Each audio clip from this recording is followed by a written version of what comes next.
Iran ने Israel पर जितनी मिसाइलें दागी उससे कितना नुकसान हुआ? ईरान का ये हमला कितना बड़ा था? ईरान ने इसराइल पर हमला क्यों किया? इन सारे सवालों के जवाब हम आपको विस्तार से बताते हैं। नमस्कार, मैं हूँ रूबी और आप देख रहे हैं जनदर्पण न्यूज। ईरान ने मंगलवार देर रात इसराइल की ओर से सैकड़ों मिसाइलें दागी। इनमें से कम कुछ मिसाइलें इसराइली क्षेत्रों में गिरी हैं। इस साल इसराइल पर ईरान का यह दूसरा हमला है। अप्रैल में भी ईरान ने इसराइल पर ड्रोन और मिसाइल से हमले किए थे। इजरायली सेना के अधिकारियों का कहना है कि ईरान के ये हमले अब थम गए हैं और अभी कोई खतरा नहीं है, लेकिन अब ये भी साफ नहीं है कि इस हमले के कारण कितना नुकसान हुआ है। वहीं इसराइल के विदेश मंत्रालय ने ट्वीट कर कहा है कि मंगलवार रात ईरान ने 181 बैलिस्टिक मिसाइलें दागी और इसमें एक फिलिस्तीनी व्यक्ति की मौत हुई। इसराइल ने इसका वीडियो भी डाला है जिसमें दिख रहा है कि एक व्यक्ति सड़क पर जा रहा था, तभी वह हमले की चपेट में आ गया। यह वीडियो इसराइल के कब्जे वाले वेस्ट बैंक का बताया जा रहा है। इसराइल ने कहा है कि ईरानी शासक खतरनाक है और दुनिया की शांति के लिए खतरा है। अब बात करते हैं कि ईरान का ये हमला कितना बड़ा था। अप्रैल की तुलना में ये थोड़ा बड़ा हमला था। 5 महीने पहले यानी अप्रैल में ईरान ने इसराइल पर करीब 110 बैलिस्टिक मिसाइलें और 30 क्रूज मिसाइलों से हमला किया था।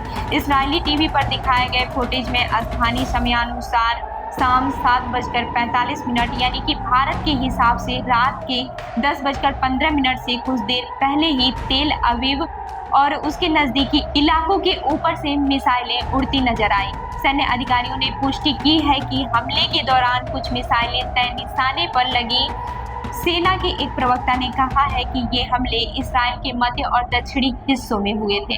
वहीं ईरान के इस्लामिक रिवॉल्यूशनरी गार्ड कोर यानी IRGC का कहना है कि उनकी सेना ने पहली बार हाइपरसोनिक मिसाइलों का इस्तेमाल किया और 90% प्रोजेक्टाइल्स सटीक निशाने पर लगे हैं। IRGC के सूत्रों ने ईरान के सरकारी मीडिया से कहा है कि हमले का निशान 3 इसराइली सैन्य ठिकानों पे थे, लेकिन इसराइली सेना ने जोर देकर कहा कि बड़ी संख्या में ईरान की तरफ से दागी जा रही मिसाइलों को नष्ट कर दिया गया है। तेल अवीव के ऊपर आसमान में चमकती रोशनी में दिख रही थी, जो ये बताती है कि इजरायली एयर डिफेंस ने मिसाइलों को रोक दिया।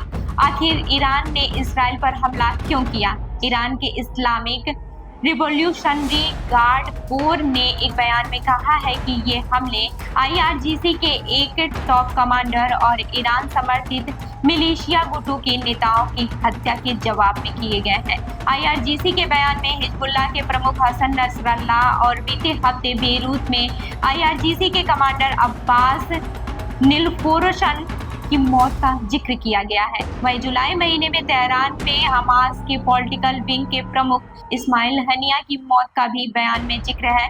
हालांकि इसराइल ने हनिया की मौत की जिम्मेदारी नहीं ली है, लेकिन ऐसा माना जा रहा है कि इसके पीछे इसराइल का ही हाथ था। एक वरिष्ठ ईरानी अधिकारी ने समाचार एजेंसी रॉयटर्स को बताया है कि देश के सर्वोच्च नेता आयतुल्लाह अली खामेनेई ने व्यक्तिगत रूप से इन हमलों का आदेश दिया था। ये हमले इन दो शक्तियों के बीच लंबे समय से चले आ रहे युद्ध में बढ़ा ताजा तनाव है। असल में ईरान इसराइल के अस्तित्व को ही स्वीकार नहीं करता है। ईरान की सैन्य नीति में इसराइल केंद्र में रहता है। वहीं इसराइल ईरान को अपने अस्तित्व के लिए खतरा मानता है और वो सालों से उसके खिलाफ गुप्त अभियान चलाता आया है। अब इसमें भी बात कर लेते हैं कि आगे क्या होने वाला है। इसराइल ने ईरान को चिताया है कि इस हमले से गंभीर नतीजे भुगतने पड़ेंगे। इसराइली प्रधानमंत्री बिन्यामिन नेतन्याहू ने कहा है कि ईरान ने बड़ी गलती की है, उसे कीमत चुकानी होगी। वहीं इसराइली सेना ने गंभीर परिणामों की चेतावनी भी दी है। इसराइली सेना के प्रवक्ता डेनियल हगारी ने कहा है कि हमले गंभीर थे और देश हाई अलर्ट पर रहा। उन्होंने कहा कि इस हमले के गंभीर परिणाम होंगे। हमारे पास योजना है और हम तय समय और जगह पर इसे अंजाम देंगे। इससे पहले अमेरिका के रक्षा सचिव लॉयड ऑस्टिन ने इसराइल के रक्षा मंत्री योआव गैलेंट के साथ हुई बातचीत के बाद कहा था कि अगर ईरान ने इसराइल पर हमला किया तो इसके गंभीर परिणाम होंगे।